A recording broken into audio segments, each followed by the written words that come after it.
Welcome back to PEEvisited, episode 3, reviewing the Take two. Downfall of One Piece, part 1 by Dritz.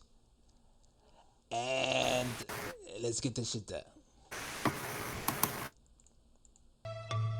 あいつの分も強くなるから天国まで俺の名前が届くように世界一強い剣豪になるからさ約束したんだ俺は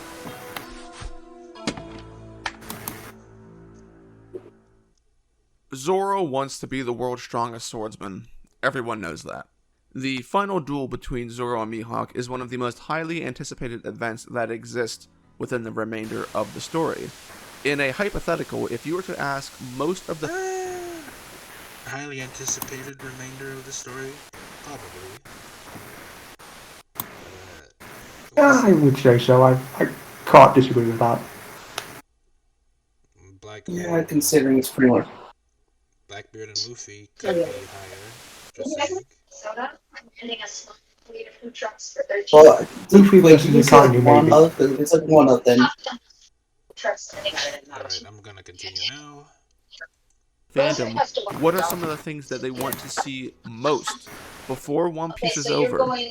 Zoro versus Mihawk would be right up there with finding the One Piece, learning about the Void Century, and then Shanks meeting Luffy. Collectively, we've been living off of the residual emotion that was created back on that fateful day outside of the Baratie. But despite all of the excitement and time that's passed since then, present-day Zoro has very few notable advancements or victories on his path towards being the best. I would make the case that Zoro's dream, alongside several other Straw Hats, is irreparably broken on virtually every level. Oh, she's Now, let's see if he's gonna explain himself well here. Also, I Everybody paused. says. He hasn't explained himself well before. He's not going to explain himself well again. But that's a hefty thing he just said. Alright, I'm gonna start the video now. I'll Um, use Ryderman? Luffy as a You might want to. You might want to mute whenever you're doing, whenever you're not saying pause. Yeah, it makes sense. And yeah, also Victor as well. Alright, I'm at an hour, 41, and 18 seconds. comparison to help illuminate this issue. Luffy has defeated numerous pirate captains, warlords, top agents of the world government, and 2 Yonko commanders. Luffy received fame and is credited for storming Enies lobby, breaking in and out of Impel Down, and playing a key role during the Summon War, making waves on the world's biggest stages. Luffy got a vast majority of the credit for what happened in Whole Cake Island, and he receives majority credit for virtually anything that happens in the story in general. Luffy is famous in the world at large for being Garp's grandson, for being Dragon's son, and for being brothers with Ace and Sabo. Luffy has the loyalty and allegiance. Is that Guts theme in the background? Also, I paused it. It's just a small detail, but nothing else to add on it. Just wondering if you guys noticed it. Wait, what? There's a song playing in the background, and it's Guts' theme from Berserk. I notice it's a bit of nice editing, it is. Oh, okay. Well, I'm gonna have to be back in a moment.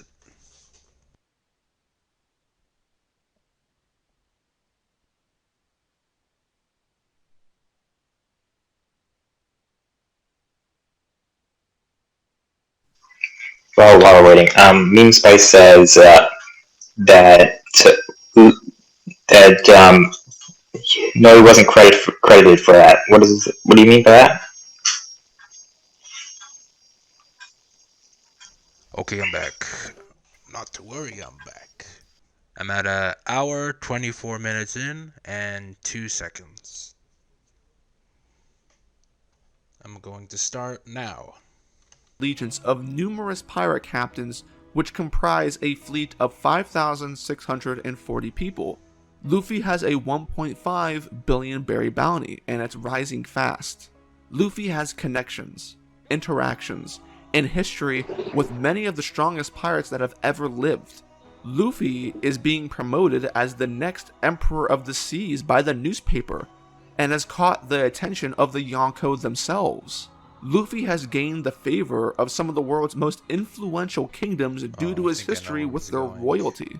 The world government has gone out of its way to cover up some of Luffy's victories because the people he defeated were important and reflected on the world government status if news were to be let out as to how they were defeated.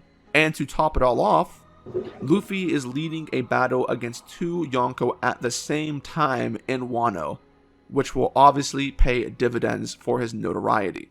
Now, I think there are issues. I paused it. I'm curious as to how he thinks that's going to be paying dividends, considering Wano is so isolated. How are any of the Marines or anyone in the outside world going to know about this? I mean, in the inevitability of... Well, okay, I can't say that since they would have to win, and I'm pretty sure Oda's writing is good enough to, you know, the one side is gonna lose, one side is gonna win. I'm not gonna say it's the Yonko, but is it highly likely that they would win? Maybe. Or something around the line. Or at the very least need to withdraw, or one side will need to withdraw. But just to say, someone will. Sorry. But just to say, someone will. They will know because Sif and Paul Zero are there. Oh, right. I completely forgot about them. Man, they do not do much. I did not even know since I just started Wano. It's probably good that, like, maybe... I know he said he doesn't care about spoilers, but it's probably good that Triton dropped out this talk, given that we're currently on Big Wano talk here. Good for him.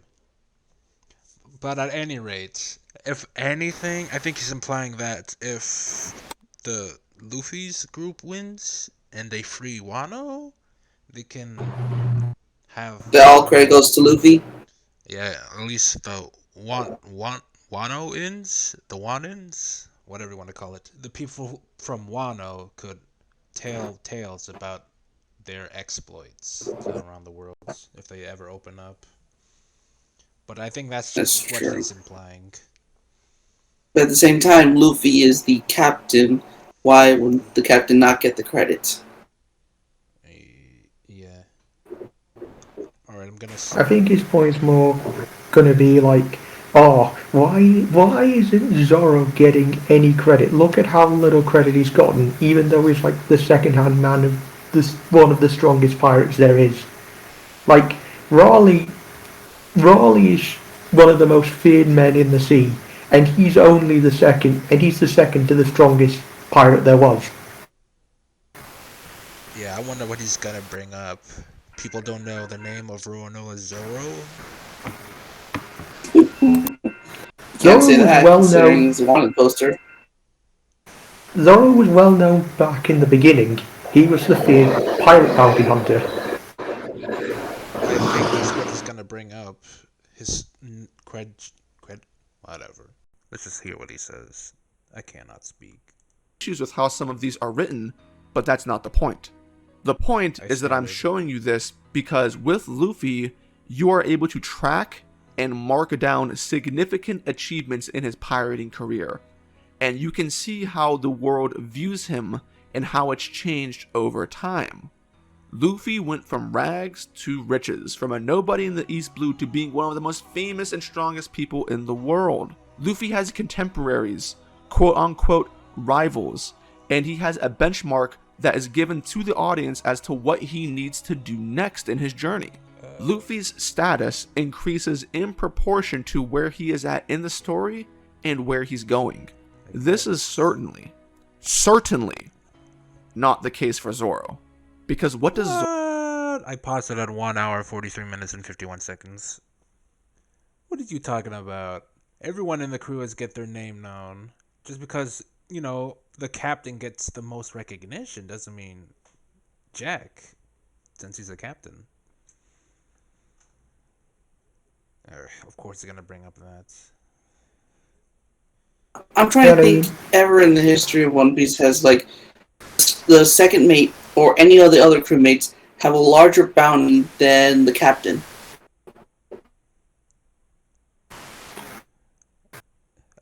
As not any time I can think of, and it's not like bounties are like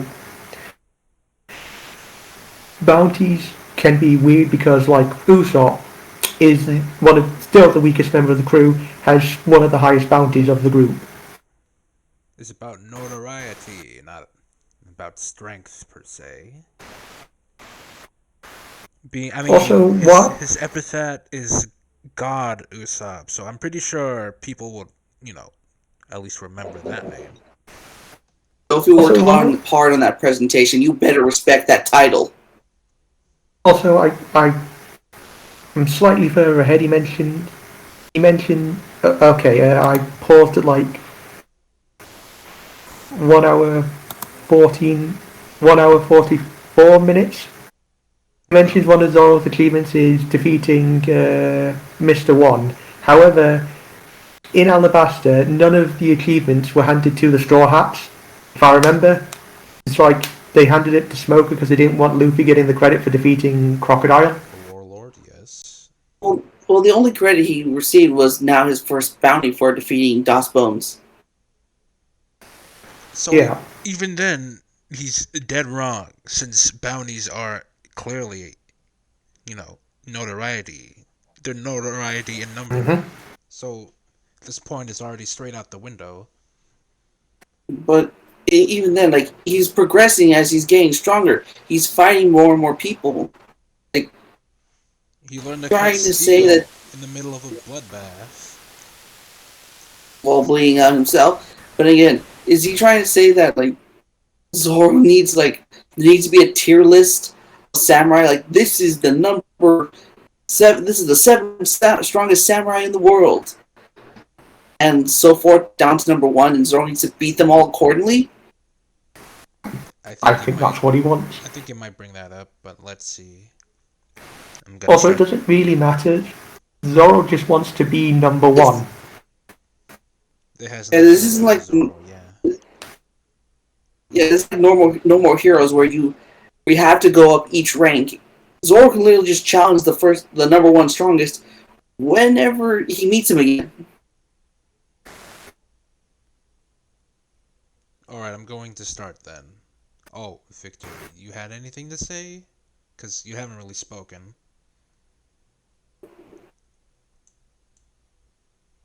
I guess he's not here. Alright, I'm going to start now. Zoro have. Zoro's biggest victories take the form of defeating Das Bones, a quote-unquote famous assassin, because this was the only fight in the series where Zoro had to struggle and overcome an obstacle that directly impacted and affected his swordsmanship, which, as we know, was him learning how to cut steel in order to surpass Das Bones. Alright. 1 hour 44 minutes. I don't feel that's correct. Like, Zoro's grown a lot in every fight. Like, in the own battle, the Skypiea one, he learned how to fire off projectiles from his sword. Yeah, he just gave me that part. The Koku fight, he gets Ostra form, which is... I'm a bit air on that.